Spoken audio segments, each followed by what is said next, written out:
I've always hated the sound of static, like the air itself is grinding its teeth. That's why last night was so weird. I was about to fall asleep when my old bedside radio flickered on by itself, dial whirring across empty frequencies. I reached for the power button, but just before I could switch it off, a voice crackled through the static.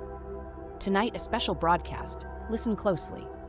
Something about the voice made my hands freeze, and then the signal sharpened, like it was tuning right into my bones. The music that started playing wasn't like anything I'd heard before. It was this warped, off-key version of a song my mother used to hum, layered with echoing voices reciting names, my name over and over like a chant. Then there were muffled sobs and the clinking of glasses, the sort of sounds you'd hear at a wake. I tried to convince myself it was some late-night experimental show, but my skin crawled as I recognized the voices of people I hadn't spoken to in years, some of them dead.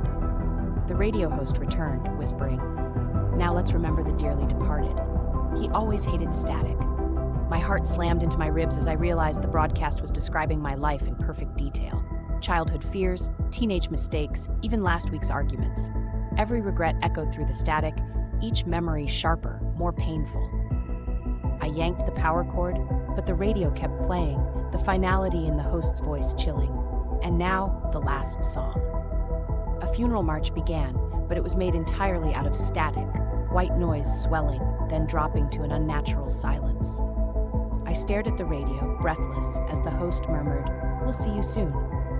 The lights in my room flickered. My reflection in the window smiled back at me, even though I hadn't moved. That's when I realized the song wasn't over. I was just stuck between the verses, waiting for my own ending.